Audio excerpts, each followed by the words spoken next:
19h45 à la télévision Labari, messieurs, dames, bonsoir et bienvenue à cette nouvelle session d'information du lundi 19 octobre 2020. Au palais des congrès de Niamey a été lancée la rencontre nationale de formation, d'information et de partage d'expériences et de bonnes pratiques des présidents des commissions électorales déconcentrées. Ali Sissé Ibrahim et Halidou Brema pour le résumé de cette rencontre. Dans pratiquement 55 jours, les Nigériens renoueront avec les élections générales qui débuteront avec les locales prévues pour le 13 décembre prochain. C'est dans cette perspective qu'a été initiée cette rencontre nationale de formation, d'information et de partage d'expérience entre la Commission électorale nationale indépendante et les présidents des commissions électorales déconcentrées. Bilbois Mathieu, directeur résident au Niger de l'Institut électoral pour une démocratie durable en Afrique, a indiqué qu'au-delà d'une tradition, le président Attila revêt une importance capitale en ce qu'il vise non seulement à réunir l'ensemble des présidents des commissions électorales déconcentrées, mais surtout à échanger autour de l'état d'avancement du cycle électoral 2020-2021 et renforcer les capacités des présidents des dites commissions déconcentrées. Quant au président de la CENI, Maître Issa Kassouna, il a mis l'accent sur ce qui est attendu de la part des présidents des commissions électorales déconcentrées. La CENI reste déterminée à accomplir sa mission avec pour objectif la réussite des élections et de contribuer à préparer la paix et la cohésion sociale. La CENI s'est comptée sur vous pour être ses ambassadeurs sur le terrain, c'est-à-dire des porte-flambeaux de la crédibilité, de la transparence, de l'inclusivité, ainsi que de l'indépendance de l'organe en charge des élections.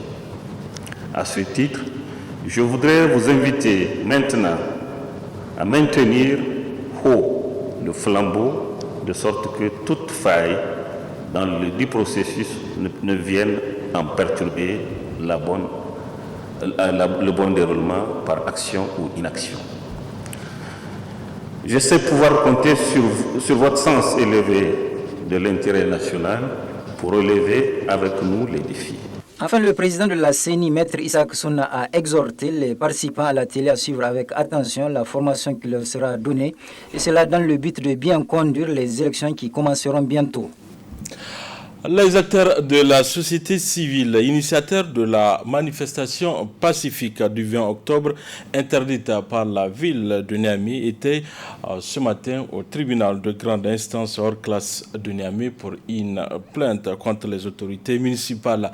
Une plainte que le juge de référé a qualifiée d'infondée. Pour plus de détails, suivant ce reportage signé Adamou Soumana et Ibrahim Abdou.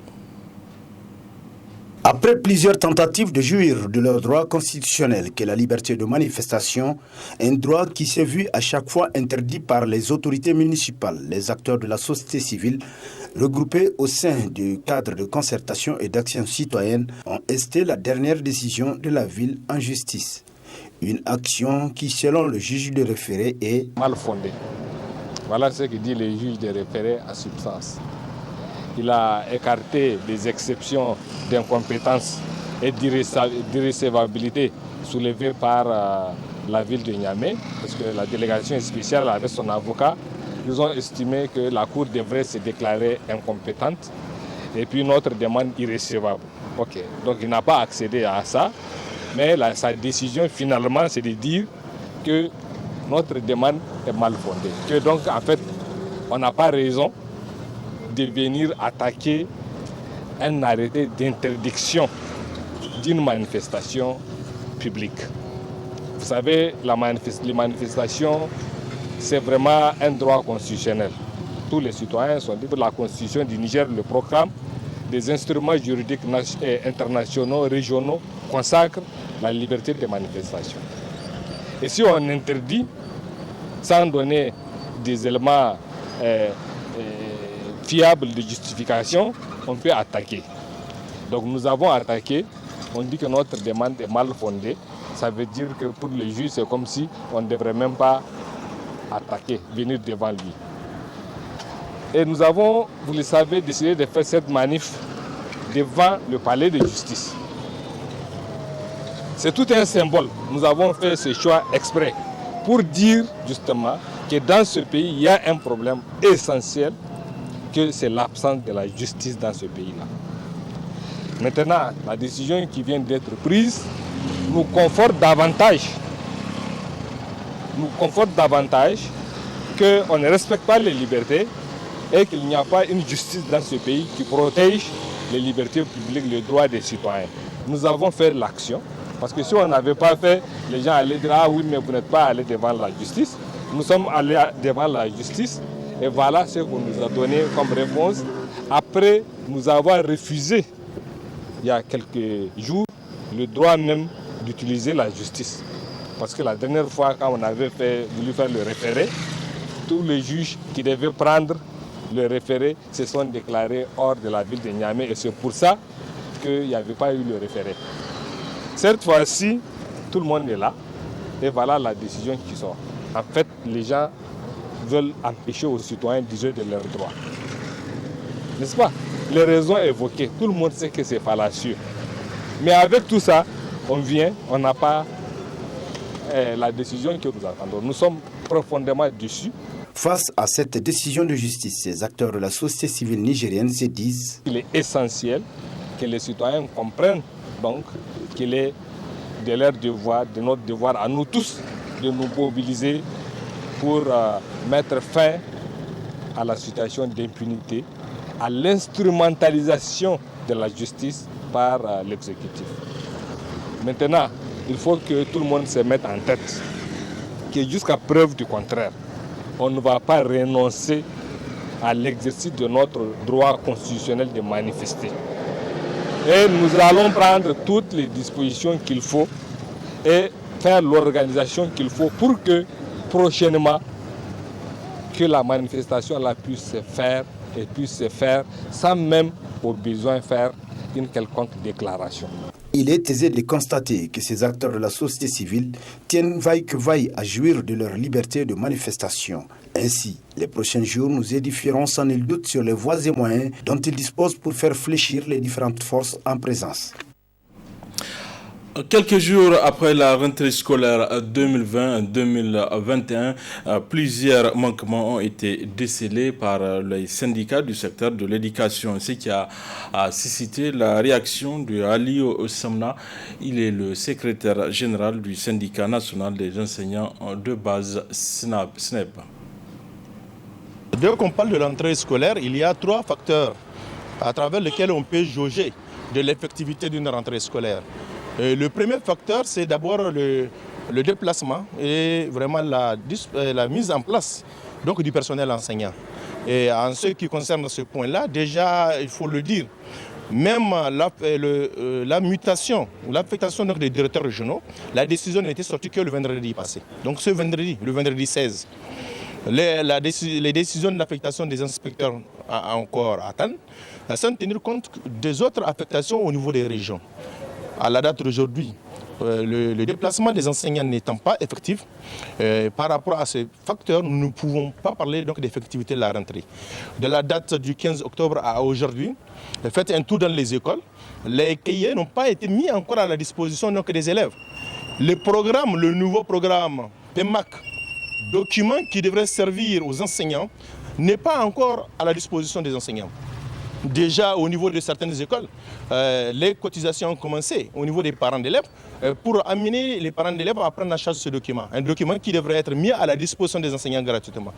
Donc en dehors de cela, lorsqu'on parle d'effectivité de rentrée, c'est donc des infrastructures.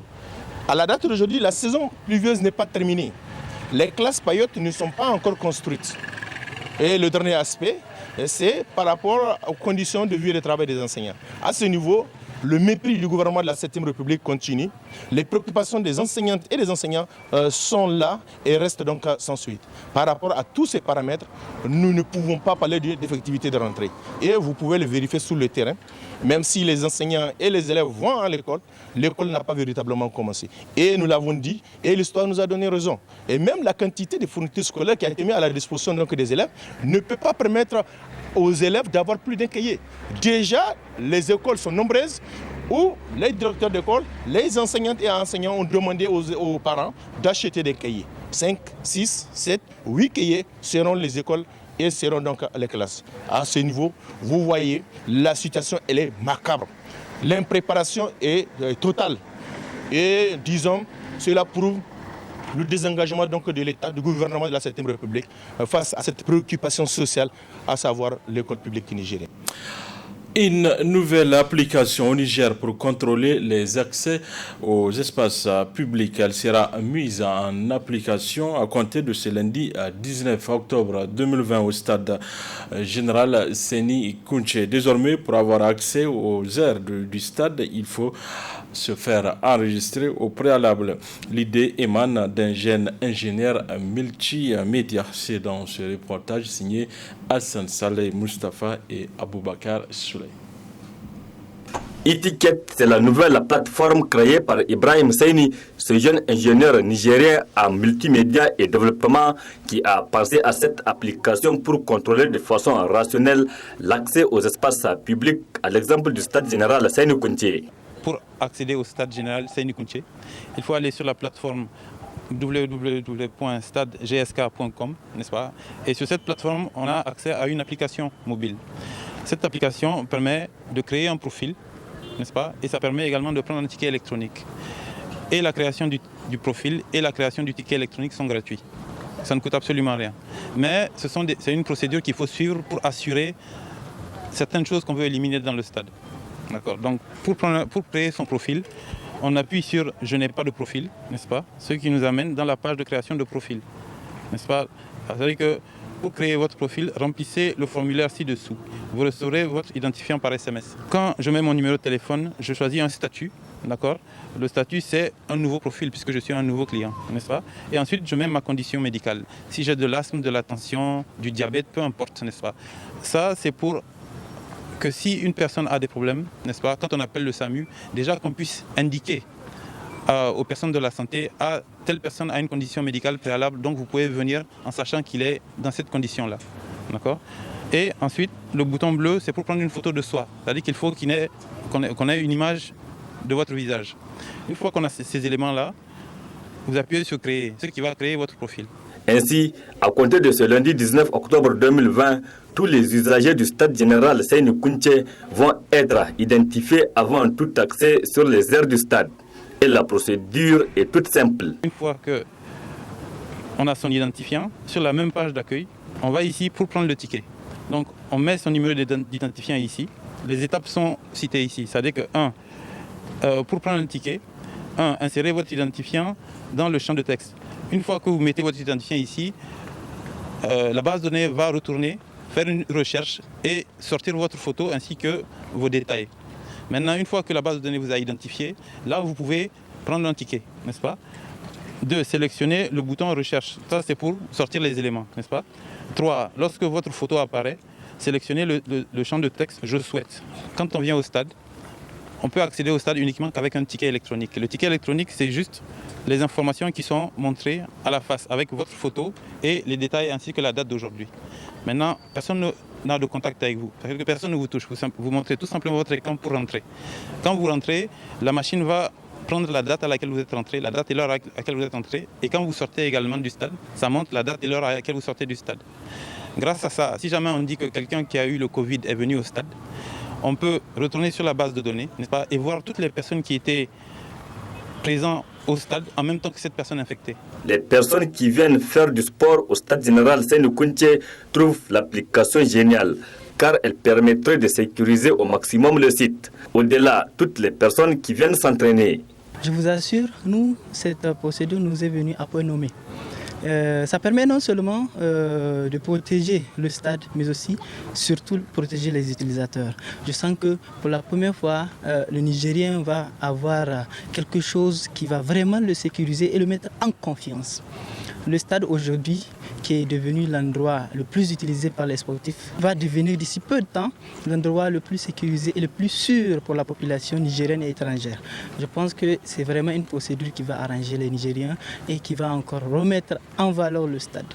C'est vrai qu'il faut faire les statistiques pour savoir qui vient, pour voir à terme les classes d'âge qui fréquentent ce stade. Deuxièmement, pour voir la quantité ou le nombre de personnes qui fréquentent le stade. Pour qu'à terme, le ministère puisse se dire, oui, le stade a servi à quelque chose. Voilà les gens qui fréquentent le stade et pour même renouveler certains équipements, il faut justifier du nombre de gens qui viennent. E-Ticket est conçu pour plusieurs objectifs: prévenir le Covid-19, réduire les conséquences liées à cette pandémie, sécuriser l'accès aux sites publics, contribuer à identifier très rapidement les suspects en cas de contamination. Cette application est une première au Niger. Elle pourrait être d'une grande importance, notamment dans la lutte contre le coronavirus. Voilà, messieurs, dames, c'est tout pour ces 19h45 de la télévision Labari. Merci à vous de l'avoir suivi. Au revoir.